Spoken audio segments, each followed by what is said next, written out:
Thank you for having us.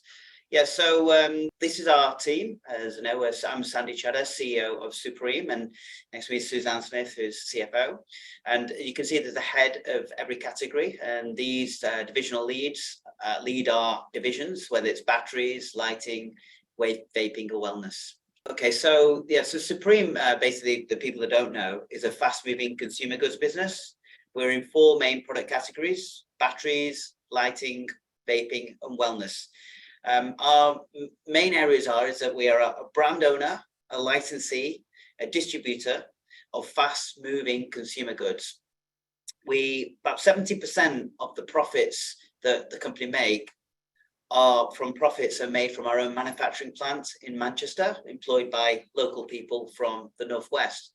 A business has been established since 1975, and we've had continuous growth over that whole period.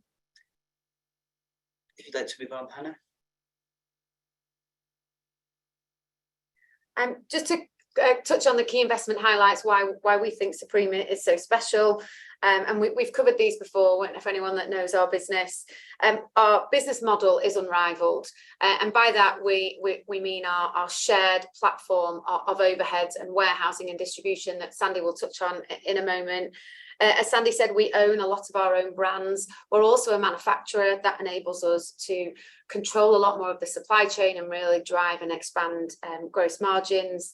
We've got an excellent track record of strong financials. We're a high growth business. We're profitable. We're very cash generative, no less so than in FY23. We think we have a high quality management team. We have a proven and well-established now M&A strategy, and we've done 3 more acquisitions this year, and later in this presentation we'll revisit our kind of key criteria for M&A.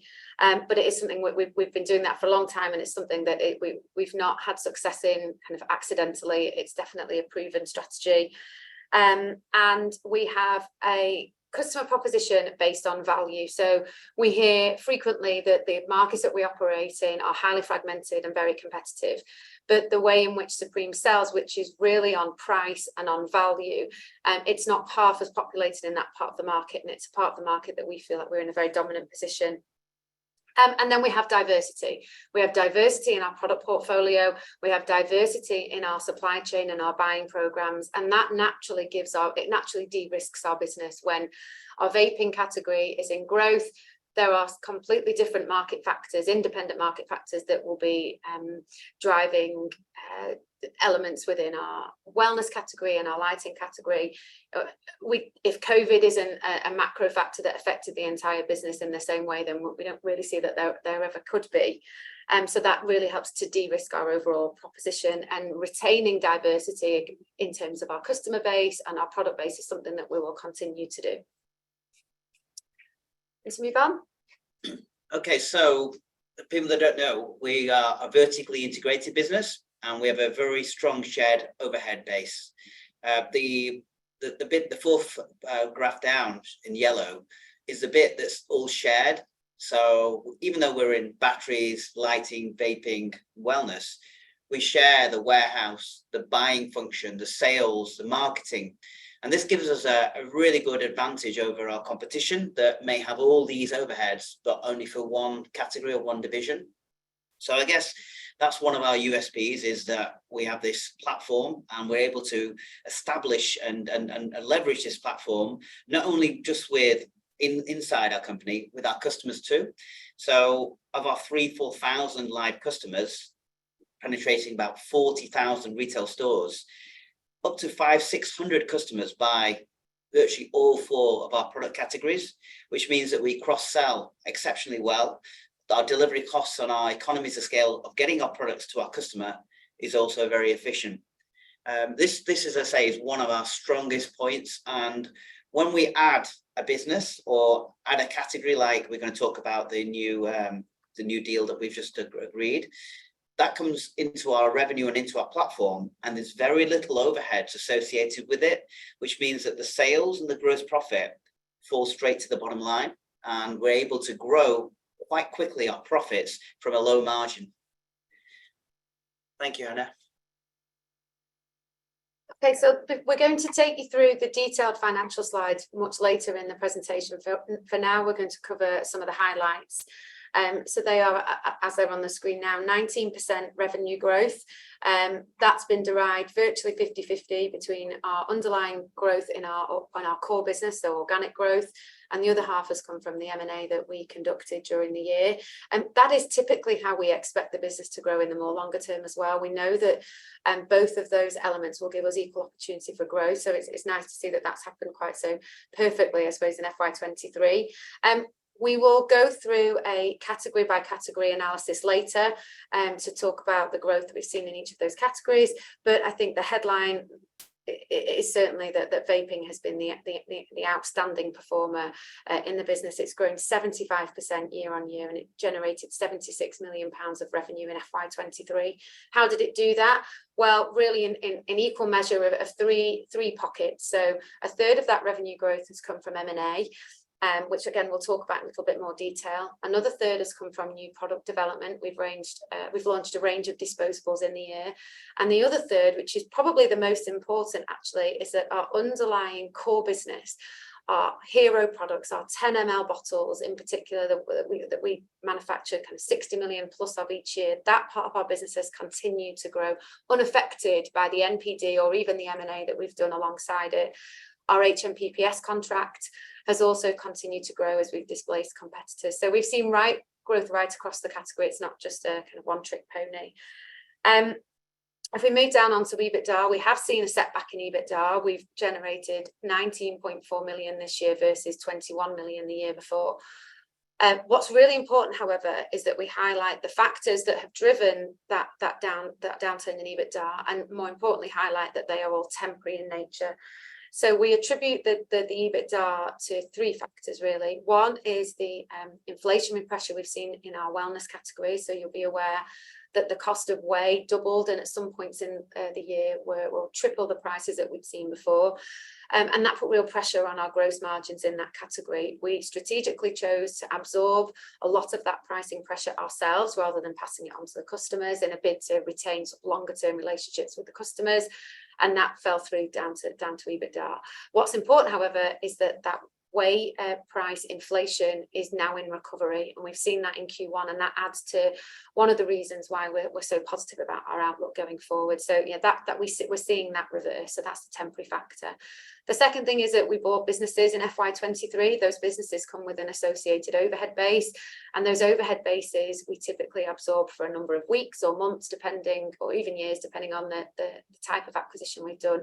It's important that we don't drop those overheads too quickly, because we're integrating the business at that point. We're learning its craft, we're handing over customers and manufacturing knowledge, and that just takes some time. So in the intervening period where you're carrying those overheads, that does generate a slight bloating in the overhead base, but again, temporary in nature. We've seen that the overhead base for Cuts Ice has already gone. Super Dragon, that we only acquired right at the end of the year, that overhead base has gone, and we've made other gains in Liberty Flights via other kinds of synergies, rather than having to drop its overhead base wholeheartedly. So again, we see that as a temporary factor for driving down EBITDA. And the third piece is lighting. So we'll cover this when we get to the lighting category. We know that lighting took a setback. Its revenues halved in the year, and so did its gross profit. And because of the way that our business is designed with the shared overhead base, it means that much of that gross profit loss falls into a downturn in EBITDA. And that's because there isn't a dedicated overhead base just serving lighting that you dial up and down as business grows or contracts. Now, the flip side of that, again, is that the category is in recovery, and we'll come to that shortly. And also importantly, that when a category is in recovery, that we don't then need to reinvest in the overhead base. That's the whole beauty of that kind of shared centre. So those three elements, whilst all have affected EBITDA, have all been temporary in nature. Moving on to cash, the business is very cash generative. It always has been, no less so in FY23. As it says here, we've generated £19 million of cash from operations from the profits we've generated and managing our working capital very tightly. A discipline that we continue to focus on, even when we're buying businesses or we're moving into new facilities or launching new products. Working capital continues to be a key focus and key discipline for the business. What have we done with all of that cash? Well, we've reinvested a lot of it. You'll see that we've done record amounts of M&A this year, and we've reinvested it into our new facility that we'll talk about in a second. But we have kept some back, and it's meant that we've reported a net debt neutral position at year end. Now, if you cast your mind back just 6 months to the half year when we were reporting £13 million of net debt, and at year end we're 3 million cash positive. That's a swing of £16 million of cash generated, net of any investments or acquisitions we've done in the second half. So that's a kind of phenomenal performance from a cash perspective. Right, moving on. Operationally, we've been really busy. We've bought 3 businesses, and as we get onto later in the presentation, we'll talk about our kind of criteria for M&A and highlight that we've really stuck to it with these businesses. All of them represent brands that are complementary to our existing portfolio, well recognised, well-established brands. They've all generated and had the potential for varying amounts and types of synergies, whether that's been purchasing synergies, operating and overhead synergies, whether that's manufacturing consolidation, but all of them have brought benefits to that brand for bringing it into our platform. And thirdly, most importantly, they've all been earnings enhancing from day one. So they've all added to our business. We have signed, fit out and entered into our new lease of our new warehousing facility, and that will really enable us to step into the next phase of our growth, allow us to do more M&A and continue to grow the business. Now we have enough warehousing and distribution capacity. We've disposed of a brand, not something we set out to do in our core strategy at the start of the year. We bought a brand, Tea Juice, as part of the Cut Size acquisition halfway through the year. The brand at the time was valued at 1.2 million. And 6 months later, we sold the brand for 4 million, whilst simultaneously holding on to an exclusive manufacturing opportunity, which has meant that we've been able to dispose of the brand and generate a significant amount of cash up front for the group, but then also continue to enjoy the revenue and the gross profit from a wholesale perspective. So kind of win-win, we would see. And then, as I said earlier, we've had record levels of M&A and CapEx to support future growth. So we've been super busy. Looking further beyond, so beyond FY23, we've had a very strong start to FY24. We're delighted with Q1, actually. What it's done is it's reinforced and confirmed to us that the factors that we deem to have been temporarily impacting EBITDA in FY23, the factors I just mentioned, we've seen the evidence in Q1 that they are all reversing and recovering. So that's been very reassuring. Also, the acquisitions that we undertook in FY23 are all performing well. And our core business as well is performing well. It's performing particularly well in vaping and wellness, which is great. And all of that has meant that we have guided analysts this week to an upgrade in terms of our expectation of profit for our core business, upwards by an additional £1 million of adjusted EBITDA. On top of that, you will have seen that yesterday, as we announced our results, we also announced that we've been appointed master distributor for the UK's largest vaping brand. And we'll talk about the opportunity in a bit more detail shortly, but we expect that to generate an incremental 2 million of adjusted EBITDA in FY24. So those two factors together, we expect to put a further £3 million of EBITDA onto the bottom line, which by the analyst definition makes us significantly ahead of current consensus. So we're delighted. Even more longer term, the fact that this business is just continuing to generate so much cash, the fact that we have our new facility and the fact we have £30 million of untapped borrowing capabilities on our balance sheet means that we're not just confident about our growth in FY24, but we have the right logistical and financial means to continue to grow the business even in the longer term. Okay. Thank you, Suzanne. Okay, let's just cover off the divisions very briefly. Batteries, something we started the business, and I'm glad to say, so since we started selling batteries in 1992, it's the best year we've ever had in batteries. So even with all the other divisions and new divisions coming in, we've not neglected our roots, meaning that we're doing nearly £40 million of revenue in batteries is really phenomenal. Of course, some of that is definitely going to be in price increase, inflation increase of the price of some of the batteries that have gone up.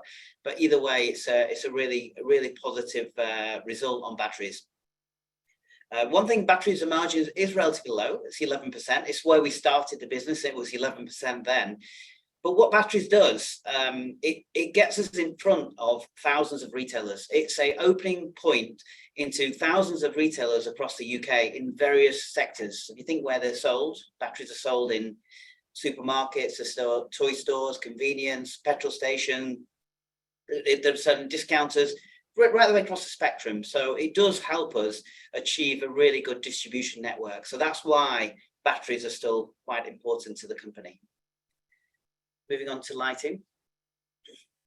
So lighting, as you can see the graph there, it's gone back to something like 2016 in terms of our revenue.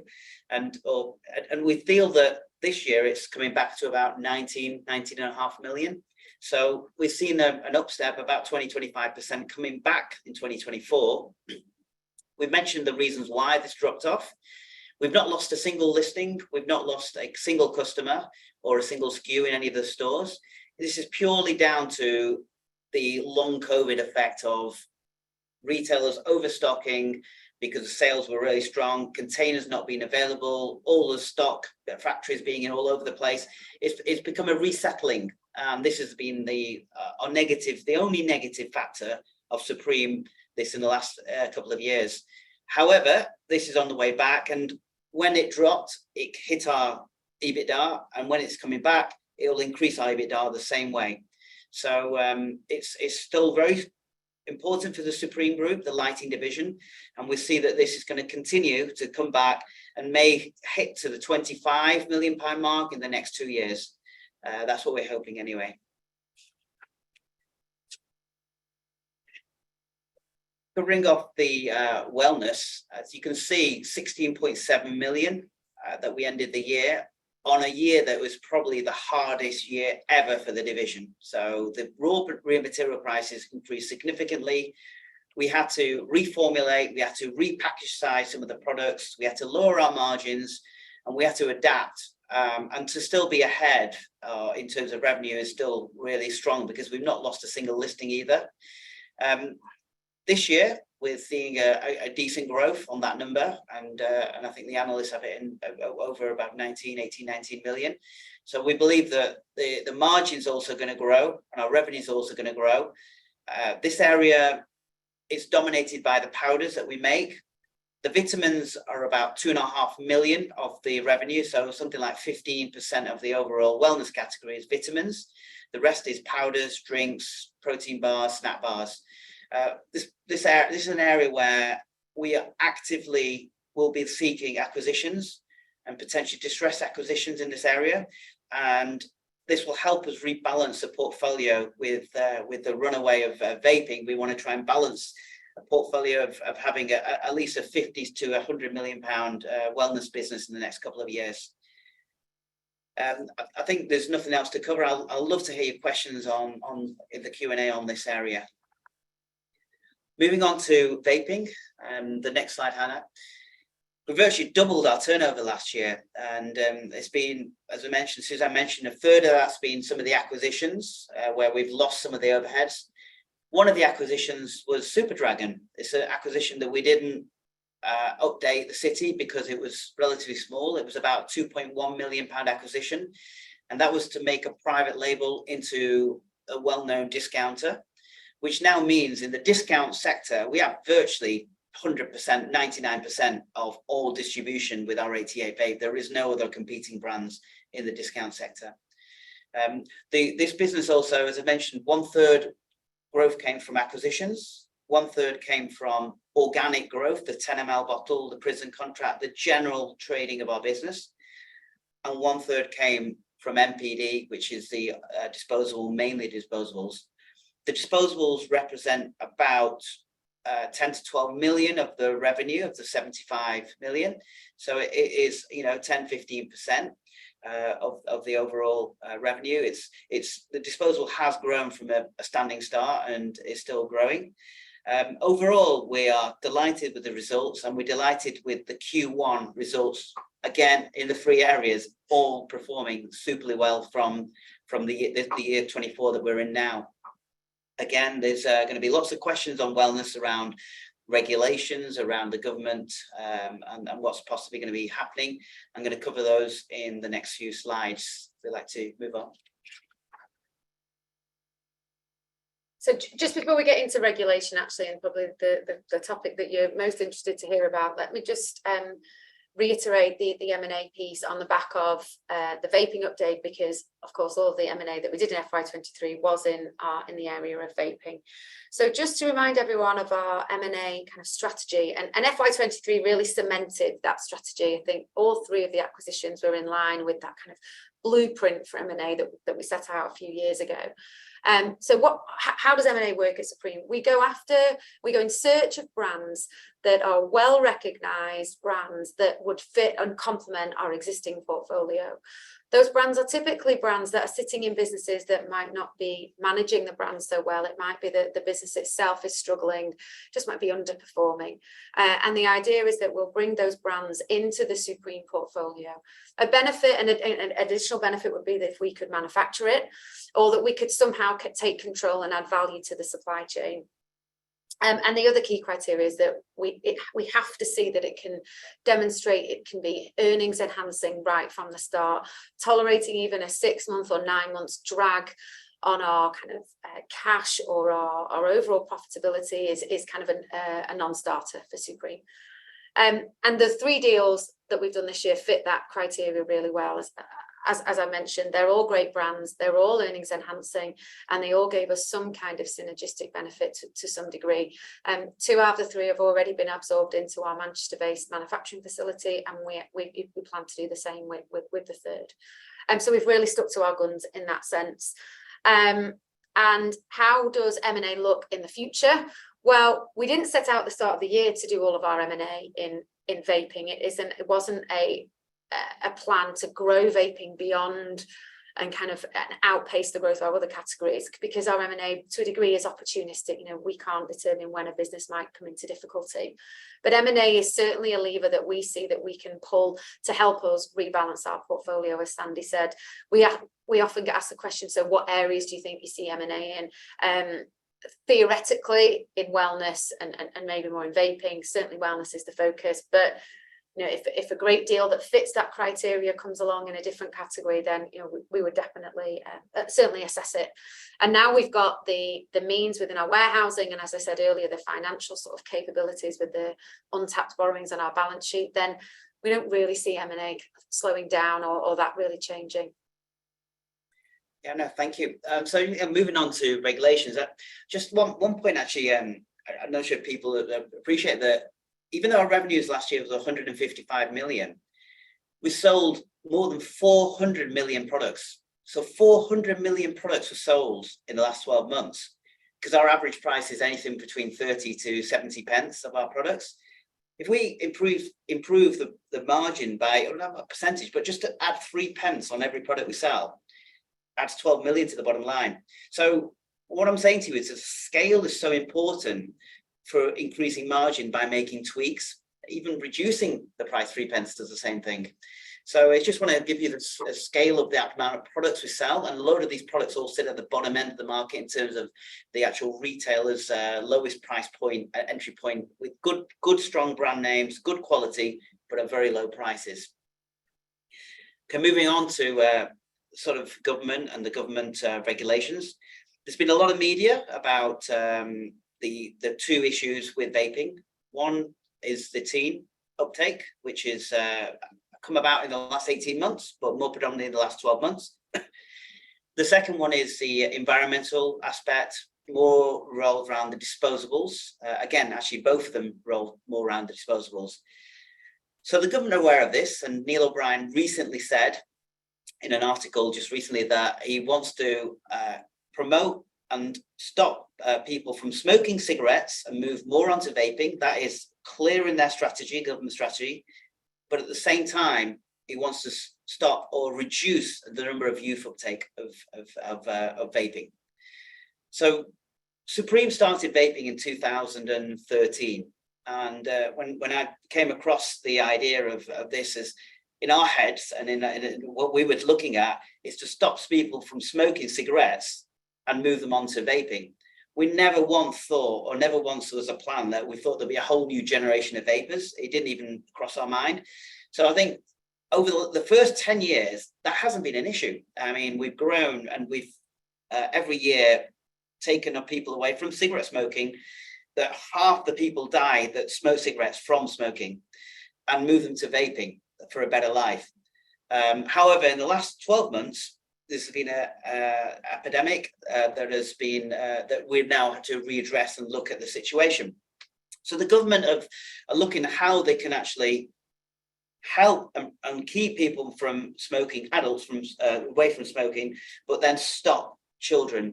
And there's a few things they can do. One is that a lot of teen vapors vape illicit vapes. So a third of them probably vape products that are illegal, too strong nicotine strength, more the American style 5 mg, 50 mg nicotine strength.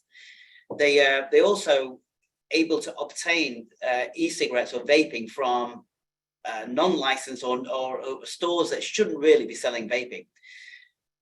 If the government decided to license retailers like they do with alcohol, then this would dramatically reduce the amount of teen vaping. Also, alongside that, with border controls, with illicit vapes coming in. If you look at alcohol, you need a license to sell alcohol. If anybody could sell alcohol tomorrow, there would definitely be a bigger uptake of alcohol use among teens. It's the same here with vaping. And we believe that one of their stances is going down the licensing route for retailers. Another stance the government talked about is restricting or removing cartoons and packaging and removing flavors that could be entice children.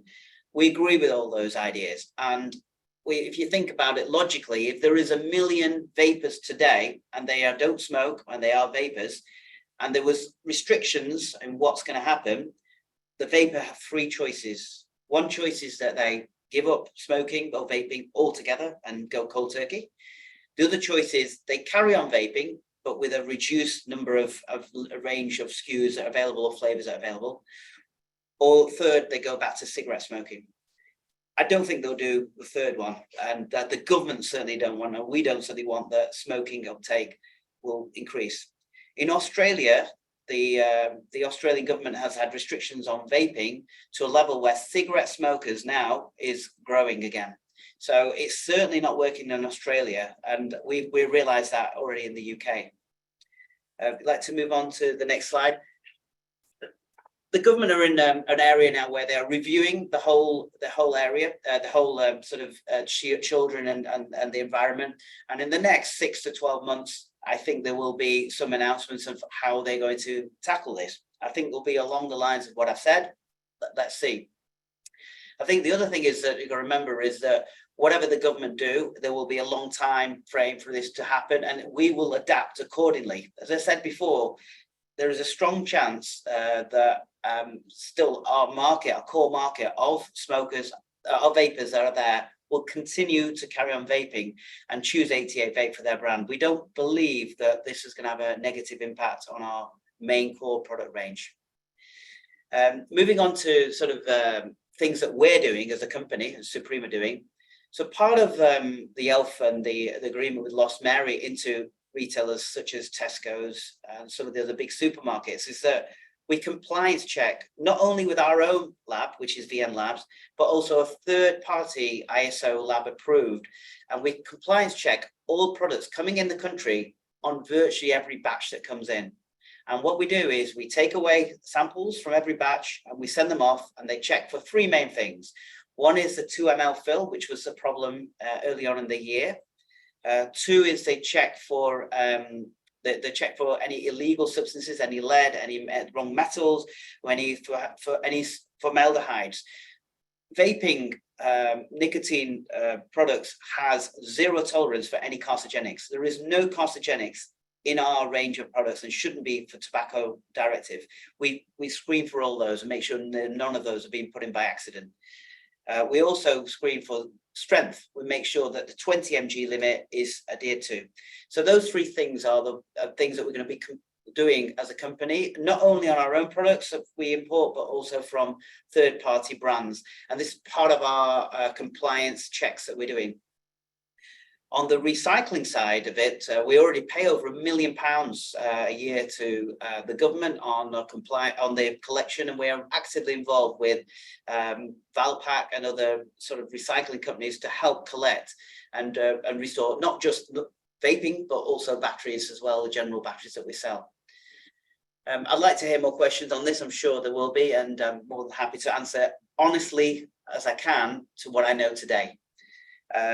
Let's move on to the next slide, if that's okay.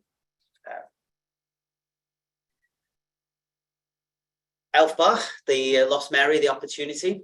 So this has come about recently in the last few months, and we've only just started in the last 4 or 5 weeks distributing into the major supermarkets like Morrison's, Tesco's, WH Smith Travel, WH Smith High Street, One Stop, and the list goes on. And basically we are able to sell to these retailers for a number of reasons. One is, I've talked to you about the compliance and the sophistication of the vaping checks that we're doing. Second, we're already a supplier into these customers, so we have a live account. Third is our vertically integrated platform, so we can do it from a very low overhead base, and we have a distribution model that colgates our products and sells them to these retailers. So for that reason, it made sense for us to take this distribution agreement. This distribution agreement is early days, and the figures we are putting in for 9 months is 25 to 30 million, which is a 45, maybe even 50 million. Even we don't know the extent of this, but we believe that once these retailers are fully stocked, and these retailers all have a age verification policy of 25, meaning that if you look like you're 23, they want to see ID. They're used to this with alcohol. And so we believe that these retailers are the best retailers to sell to make sure that they go in the right hands. You've got to remember that disposable vapes have helped a lot of cigarette smokers switch. So it has been important in that journey for cigarette smokers. And also disposable vapes have been helpful for people that are maybe handicapped or not able to charge a cigarette or recharge an e-cigarette. So they have been helpful in many ways. I know there's always been a youth thing, but got to take away that it's helped a lot of people from smoking. We believe this Elfbar and Lost Mary is a starting of a relationship with the largest vape company in the UK. We also believe that we are launching a pod system, so something that looks similar to a disposable, but it's throwaway. It's called the Alpha Pod. We also do a similar pod system in 88 vape, and we believe that even from low margins, we believe that the bottom line will increase substantially because of our platform that we already have in place. Again, we'd like to move on to the next slide, please. What do you see? So we just wanted to remind everyone, I think when we came to market 6 months ago, we acknowledged we'd signed a new lease for a new warehouse, which will enable us to consolidate some of our existing warehouses, reduce the number of touch points internally that our products flows through before we send it on to the end customer, and will just enable us to step into the next phase of our growth. We're asked the question, from a manufacturing perspective, how much capacity you have, and the answer was always, we've got plenty of manufacturing capacity. What we didn't have was plenty of storage capacity, and you have to have both in order to be able to scale your business.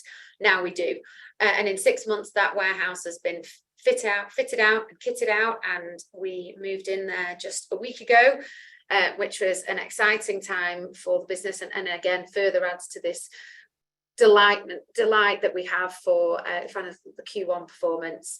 As it says here, how does this facility enable us to grow? How much growth can we get out of it? Well, frankly, it depends how our business grows. If our business continues to grow and the trajectory is vaping, which are kind of small products, which means you get plenty on a pallet, then we expect that the business can more than double before we would be needing to grow again into a further warehouse. So it's definitely enabled us to enter the next phase of our growth. You're going to ask me about efficiencies and cost savings derived from the fact we've consolidated some of our warehousing. I think it would be naive of me to commit to something that you guys will pull me upon in 6 months if we've not delivered it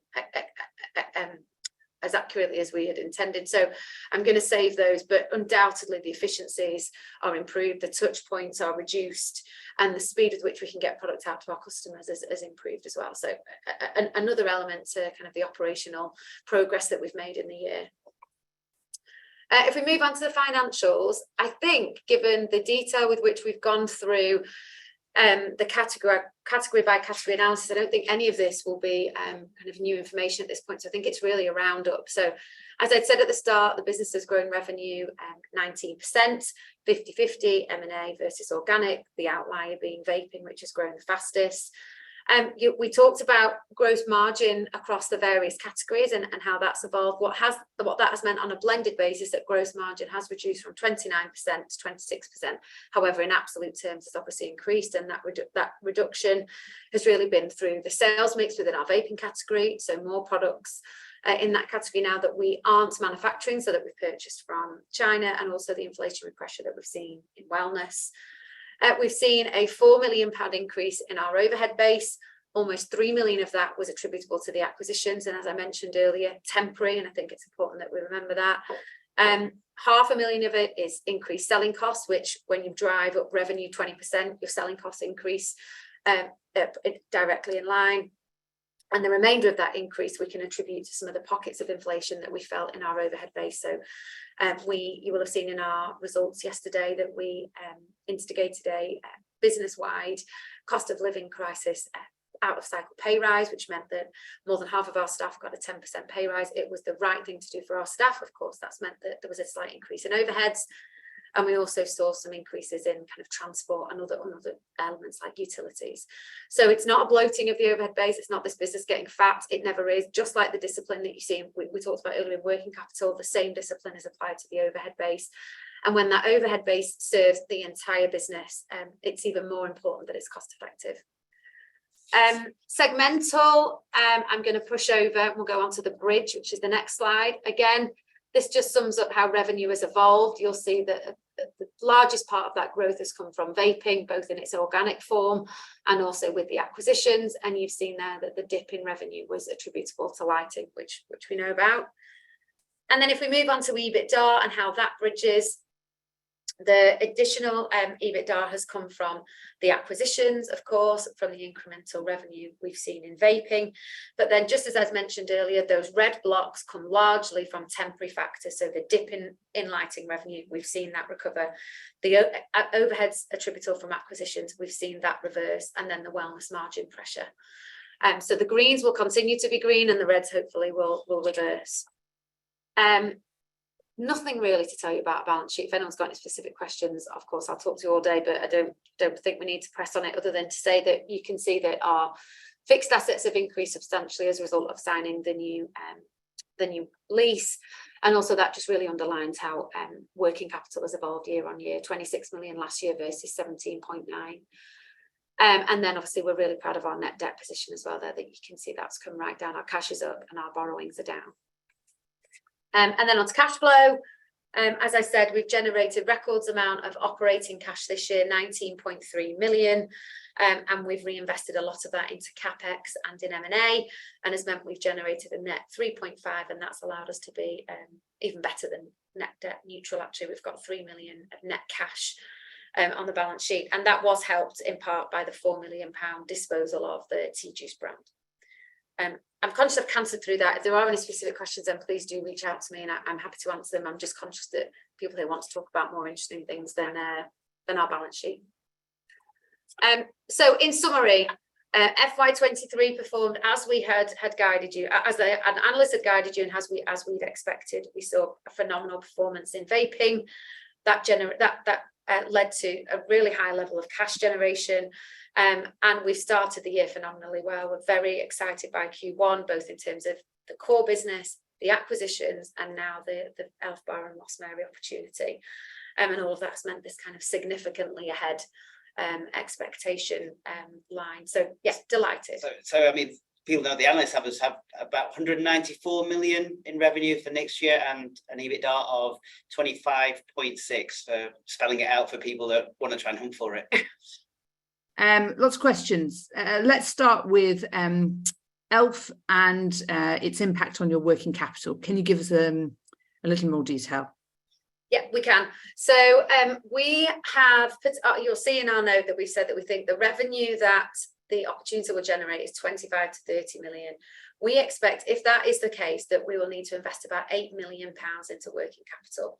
So that's going to, and that 25 to 30 million of revenue for this year will generate about 2 million of EBITDA. On an annualized basis, it's probably closer to 3.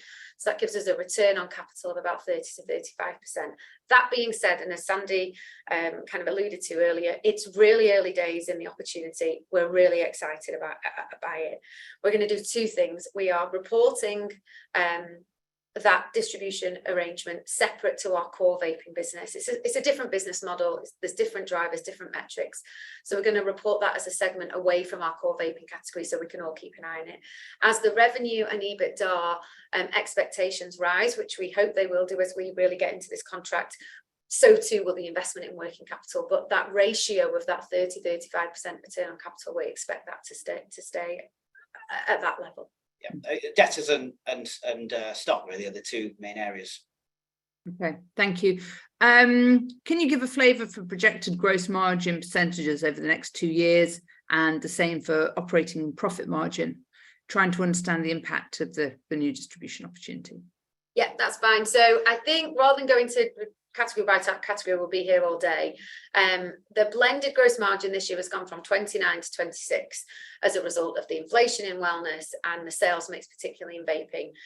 If that trajectory for growth in vaping carries on at the same rate, and we continue to have a higher propensity for non-manufactured items in our vaping category, then all of the things being the same, I suspect a high 20% margin percentage is probably where the business will settle. However, that being said, all it takes is for one part of our business to take off or slow down for it to impact the kind of blended sales margin. So I think this 25 to 30 is where the business will remain. I think what's important for us is like, take your mind away from the margin percentage and focus on the absolute gross margin. That's where we're driving growth. And because when we add gross margin in absolute terms into our business and our overhead base stays largely, not entirely, but largely fixed, then that gross margin in absolute terms falls down to EBITDA margin. And it's kind of adapting that mindset to being desperately wedded to what margin percentage that we're generating. In terms of operating margins, this year it's a little bit lower. It's kind of like an EBITDA margin of about 12%. That's because our overhead costs were bloated this year as a result of the acquisitions. As I said, there are 4 million of incremental overheads year on year. The best part, 3 of it was to do with the overheads. 12 is a bit low. If we're nearer to 14-15%, then I think we've done a good job. Well, if we focus on your margin point there, given the growth ambitions, how long do you expect the new warehouse to be adequate? And will there be material double running costs as it comes on stream? Yeah, so in terms of actually, we're operational from Monday this week. We got the keys in February, and we give back the keys to 4 of our warehouses end of this month. So we've overlap of 4 weeks. I don't think you could actually have timed it any shorter than that. We were just panicking a little bit, but we're there, and it's already up and running, and it's already started. You can see how much easier and how much more efficient it is already within the first week. Yeah, and we give, I think, as in these presentations, we give a lot of kudos to our M&A and integration team, that we buy these businesses and we integrate them like at the speed of light. It's a different team, but it's the same ethos in terms of how we have, as Sandy said, got the keys, fitted out, kitted out, moved over 60 million pound of product in a matter of days. It is phenomenal, the kind of talent that we have in this business. Yeah, we worked 24 hours for 4 or 5 days and just moved everything over. So we were actually only closed for 5 days. Brilliant. And no large working capital effects from these moves? So it cost us 3.5 million, everything. Okay, thank you. Not working capital, but CapEx. Sorry, CapEx, sorry. Yeah.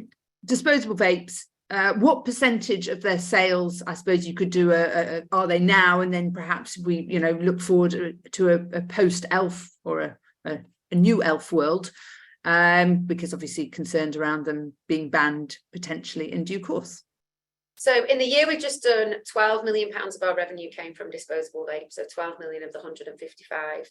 And looking forward, the analysts are expecting us to do about 190 million revenue for the year that we're in now. We expect 25 to 30 of that to come from Elf, and I'd say 15 million from our core business. So it is a high propensity. We can't hide from that. But like I said, let's keep our eyes focused on kind of absolute incremental earnings that generates for the group. How much revenue do you expect from Super Dragon? What is the gross margin profile of that business? Yeah. So because it's a private label, I'm trying to be as transparent as possible on these calls. Because it's a private label, we have got contracts and NDA signed with who it is and the levels and the volumes.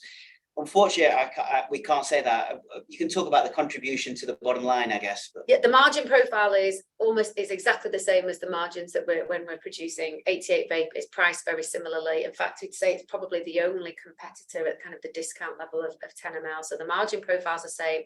The manufacturing and the processes are identical, and that's why the manufacturing synergies were so great and so immediate. The business we bought, I think we bought it about 1st of April, and within 7 days we'd closed the operation down and we brought it into ours, and we were manufacturing a week later. Honestly, we've got such a good blueprint of these things now. We can do it and just stream it into our business so easily. How much revenue did the prison contract contribute to the vaping in the year? 12. No, 16 million. So it's about 15-16 million, I believe. Okay, thank you. What is the exposure to international business, and what does management see as the key future opportunities for customer development outside the UK? Should we speak honestly about the tea juice piece? So I have another question on that. So yes, if you could wrap the two in together as well. What's the other question?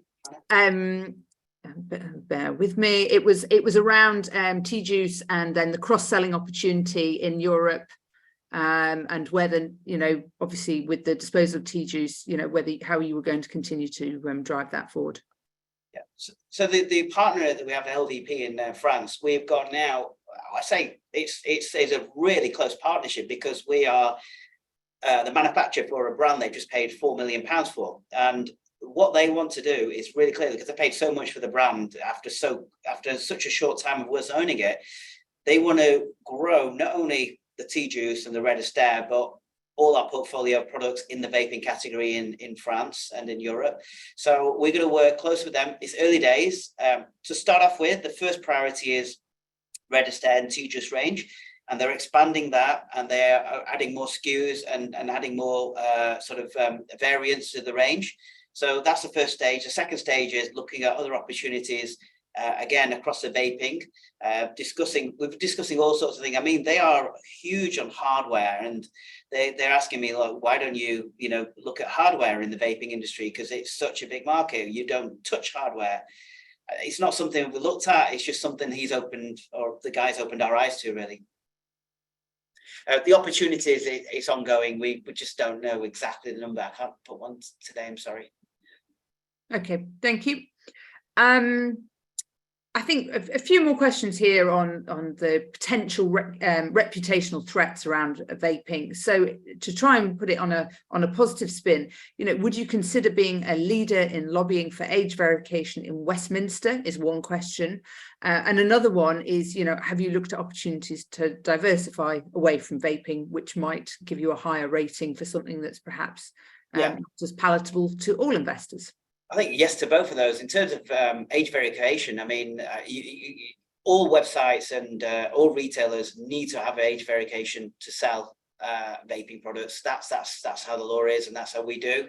In terms of reputation has only changed in the last 6 to 12 months. Before that, it was so much better. So it's unfortunate that it's gone in that direction. However, it was probably the same for so many industries in the early days. And over time, people sort of get used to what's happening in that industry, and it becomes normal. Of course, we don't want children to vape. Of course, we don't want anyone that shouldn't be vaping to vape. And if you've never smoked, you shouldn't be vaping. We've always intended that. It's just unfortunate that what's happened in the industry, in the market, and a lot of this been driven from America and from social media. The other areas, we mentioned we want to rebalance our portfolio. 194 million revenue, of which over 100 million is going to be from vaping. We want to rebalance, and we want to rebalance in the wellness side, and we'll be looking for opportunities, anything ranging from 20 to 60 million pounds in revenue, and looking at buying distressed businesses in that area. Thank you. Is there an NHS contract opportunity similar to the success seen in the prison contract? The answer is absolutely yes. And Liberty Flights, the company that we bought, are well entrenched in that negotiations. They are one of two, maybe one of three that are in the running, and it's not all going to go to one company. It looks like it'll be spread between the 2 or 3 companies, which I'm very confident that we will receive orders by July, August in that contract. I don't think they're going to be game changing, so let's not get overexcited with numbers, but I think it's a really good positive step for the company. Thank you. Gross margin recovery in terms of whey pricing in wellness. Do you think it can recover to 30% plus on the gross profit margin?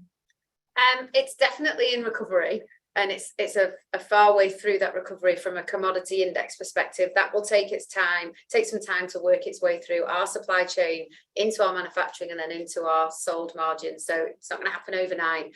I suspect we're going to see an evolution of margin right across FY24, such that the margin that we exit the year on will be higher. Where will the whole category report its kind of margin once that's recovered? I don't think that the whey prices are going, I'm not no commodity expert, but given the general inflation that's happened over the last 18 months between this kind of general whey inflation starting and ending, to mean it's probably not going to get back to the levels it was. And also, the general gross margin that we report within wellness isn't just a result of whey prices. Protein powders is only 70% of the category. The margin in the rest of the category is also impacted by what we're doing in snacking and snack bars and drinks, and also vitamins. So it's a function of all of those. I think if we've got to the end of this year and the margin at the end of the year is mid-20s, I'll be really pleased. Where the resulting margin as a result of the other elements of the category, I don't see it getting back to 30% very quickly, but that's where we'll certainly aim for.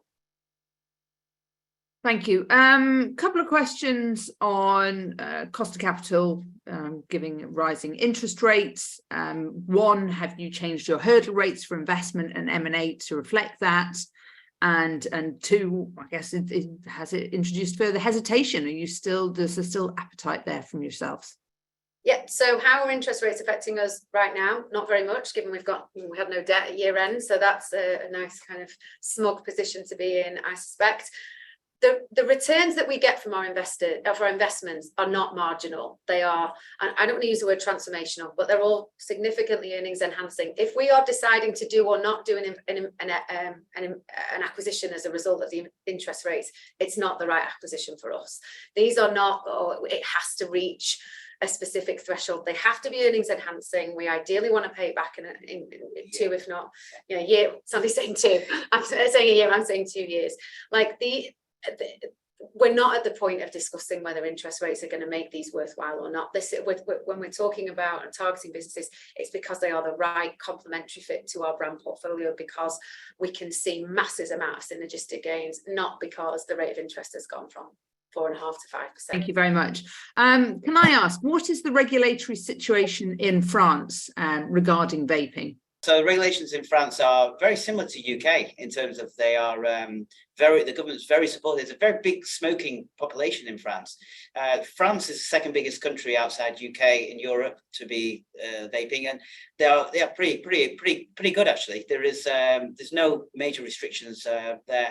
Disposables haven't taken off in France at all compared to UK, so it's not something that's gone there. It's more open systems and liquids.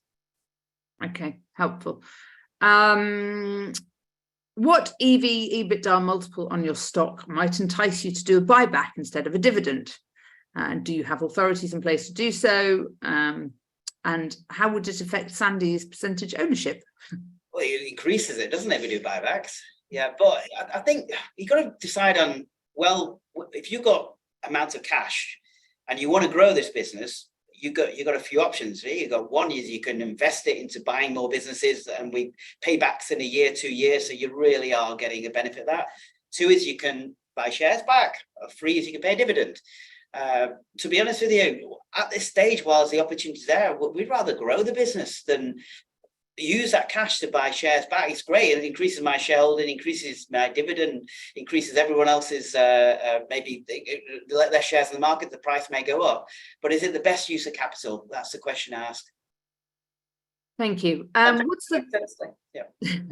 What's the staff response been like to the pay rise in terms of churn and post pay rise surveys? And do you do a complete net promoter scores? Do you ask them to complete a net promoter score? We don't do a net promoter score, actually. However, we do boast that we have a very flat management structure. And until our ARC warehouse opened a few weeks ago, most people are based on the same site. So we'd like to think we don't need to do formal things like surveys, because we're all working together, we're all passing each other in the corridors and in the warehouse. So hopefully we have a much more reactive and closer relationship generally with our people. The other point to note on the cost of living increases that we did them all the way last September. We did this before lots of other businesses were coming out and saying that we're doing it and asking for credit. We did this it was off our own back as a result of seeing some of the kind of distress that some really valued members of staff have been, particularly those that have been with us through COVID. And you'll have seen from our annual report, we have an average long service. So it was fundamentally absolutely the right thing to do. Anecdotally, it was really well received. It affected more than 70% of staff got a pay rise, more than 50% of them got a 10% pay rise. So hopefully it helps. The levels of attrition that we have seen since, well, we combined the increase with also a time we clamped down on agency staff, and we also changed up some of our management in our manufacturing, and together those factors all meant we had an overnight impact in terms of our staff turnover. Which one of those three factors affected it the most? I think it was a blend of all three, but it's definitely a lot better now than it was kind of 12 months ago. So we're saying 50% of the staff got over 10%. That 10% pay rise, yeah. I mean, there were people that have been working for our company coming to my office and saying, we can't make ends meet. I just can't pay the bills, and you get that, and living wage was going up next April, right? Yeah, so we had like 9 we just said, just do it now. It doesn't matter. Let's make sure that the staff are looked after, and then we did that. So yeah, brilliant. Are you seeing any pressure on payment terms from the major retailers? Anything the opposite. They're all paying us. So Dan said, our finance controller said to me that at year end we had 16 million pounds of debtors. Other than about 30 grand, everyone had paid us by the time the audit had been done 2 months later. Honestly, there would have been absolutely no pressure on payments. Our products represent the most profitable part of the retailer store, and we put you on stock. Doesn't matter who you are if you're a day late, and so everyone's just used to paying us right on time. Have you explored working on developing a systemized white label and affiliate program for fitness influencers with social media, following to launch their own brand of supplement products, perhaps?